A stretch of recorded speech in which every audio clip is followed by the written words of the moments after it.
ఓం శ్రీ గణేశాయ నమః. గురుర్బ్రహ్మ గురుర్విష్ణు గురుర్దేవో మహేశ్వర గురు సాక్షాత్ పరబ్రహ్మ తస్మై శ్రీ గురవే నమః. మనం మాట్లాడేటప్పుడు ఓం నమో భగవతే వాసుదేవాయ అని అంటూ ఉంటాం. ఆ మంత్రం ఎలా ఏర్పడిందో తెలుసుకుందాం. ఓం నమో భగవతే వాసుదేవాయ అనేది ద్వాదశాక్షరి మంత్రం. నారదుడు ధ్రువుడికి ఉపదేశించాడు. వాసుదేవుడు అనగా వసుదేవుని కుమారుడైన శ్రీకృష్ణ పరమాత్మ. ద్వాపర యుగానికి చెందిన వాసుదేవుని జపించే మంత్రం కృతయుగంలో ఎలా ప్రచారంలోకి వచ్చింది అని మనకు సందేహం వస్తూ ఉంటుంది. వాసుదేవుడు అనే శబ్దానికి వసుదేవుని కుమారుడని మాత్రమే కాకుండా విశిష్టమైన అర్థం కూడా ఉంది. వాసనాద్ వాసుదేవస్య వాసితంతే జగత్రయం సర్వభూత నివాసోసి వాసుదేవ నమోస్తుతే అనే భారతంలో శ్లోకం. ముల్లోకాల్లోనూ నివసించేవాడు, సర్వ ప్రాణులకు నివాసమైన వాడు వాసుదేవుడు.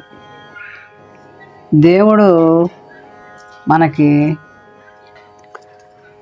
విష్ణు పురాణంలో కూడా దేవుని గురించి చెప్పబడింది. మత్స్య అవతారాల కృతక యుగం నుండి కూడా తాల్చిన శ్రీమన్నారాయణే వాసుదేవుడు. ఆ దేవుడు ఒక యుగానికి చెందినవాడు కాదు, సర్వకాల సర్వదేశ సర్వావస్థల్లో కూడా ఉండేవాడు. అందుచేత ద్వాదశాక్షరి మంత్రం అన్ని కాలాలకి వర్తిస్తుంది. మంత్రజపాన్ని జపాలను ఉపయోగించి మనం ధ్యానం చేస్తూ ఉంటాం. సాధారణంగా జపమాలలో 108 పూసలు ఉంటాయి. అందువలన మంత్రజపం కనీసం 108 సార్లు చేయాలి. ఒక ఆవృత్తి అంటే 108 పూర్తయిన తర్వాత మరలా మొదటి పూస నుండి ప్రారంభించి జపం కొనసాగించవచ్చు. ఇలా ఎన్నిసార్లైనా మనం అవకాశాన్ని బట్టి చేసుకోవచ్చు. జపం చేసేటప్పుడు రుద్రాక్షమాల చాలా ఉత్తమమైంది. మంత్రాలని అక్షరలక్షలుగా జపించాలని కూడా చెప్తారు. అనునిత్యం 15-20 సార్లు జపం చేస్తే మనసు ఇష్టదైవం మీద నెలకొల్పుంటుందని శారదాదేవి చెప్పుంది. కొన్ని మంత్రాలకి ఇన్నిసార్లు జపించాలి అనే విధి ఉంటుంది. అలా జపించకపోతే సిద్ధి కలగకపోవచ్చు. కానీ ఎక్కువ జపించడం వలన ప్రమాదం ఏం లేదు. జప సమయంలో కేవలం లెక్కల మీదే మనస్సు ఉంచకుండా ఇష్టదైవాన్ని మీద లగ్నం చేయాలి. కాబట్టి ఓం నమో భగవతే వాసుదేవాయ అనే మంత్రం ద్వాదశాక్షరి మంత్రం నిరంతరం జపించుకుంటే ఆ శ్రీకృష్ణ పరమాత్మని మనం స్మరించుకున్నట్లే. అలాగే గోవింద నామం కూడా, గో అంటే అమరకోశం, స్వర్గం, బాణం, పశువు, వాక్కు, వజ్రాయుధం, దిక్కు, నేత్రం, కిరణం, భూమి, నీరు అనే పలు అర్థాలని గో శబ్దాన్ని చెప్తూ ఉంటారు. గోవింద నామంలో ఇవన్నీ కూడా గో శబ్దానికి అన్వయిస్తారు. గోవులకు ప్రభు అయినటువంటి శ్రీకృష్ణుడు గోవిందుడయ్యాడు. గోవులను కాపాడేవాడు అనే అర్థం కూడా మనకి వస్తుంది. కాబట్టి వేదైచ్చ సర్వరహమేవ వేద్య అనే భగవద్గీత కూడా ఈ విషయాన్ని చెప్పింది. హిరణ్యాక్షం చేత అపహరింపబడిన భూదేవిని తిరిగి పొందినవాడు కాబట్టి గోవిందుడయ్యాడు.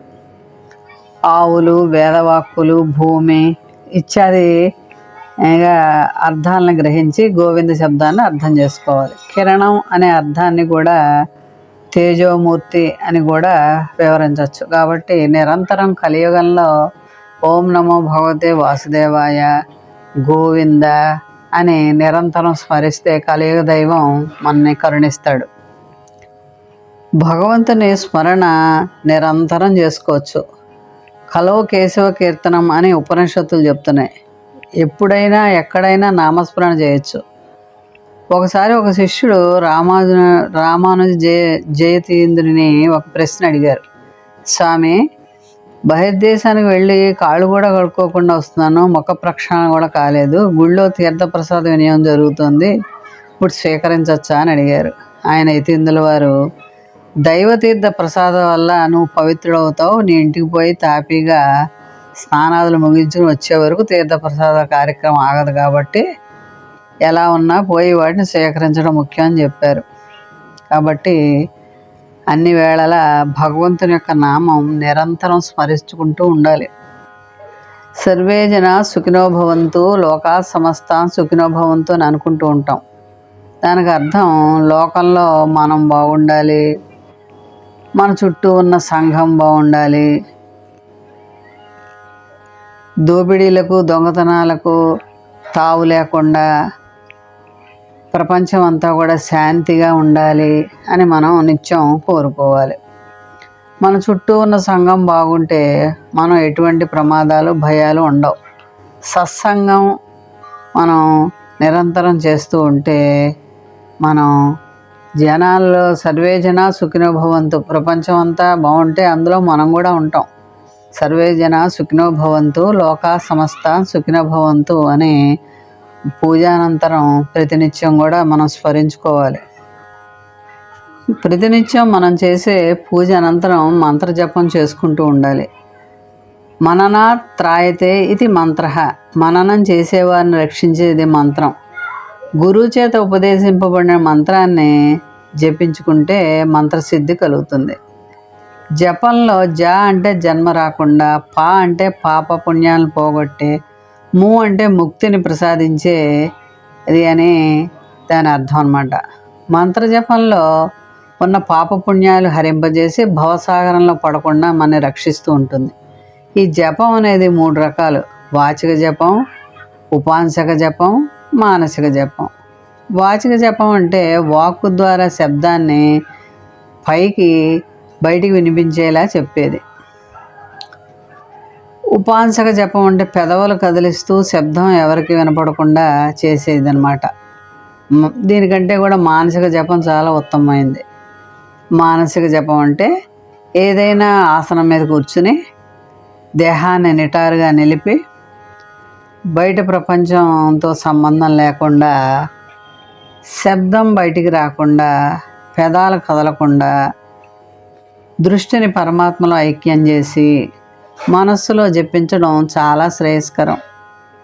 ఇలాంటి జపం జీవుణ్ణి శీఘ్రంగా బంధం నుంచి విడుదల చేసి ముక్తిని ప్రసాదిస్తుంది. సిద్ధ పురుషులు ఎందరో ఇలాంటి మంత్ర జపం చేసి సిద్ధిని పొంది ఉన్నారు.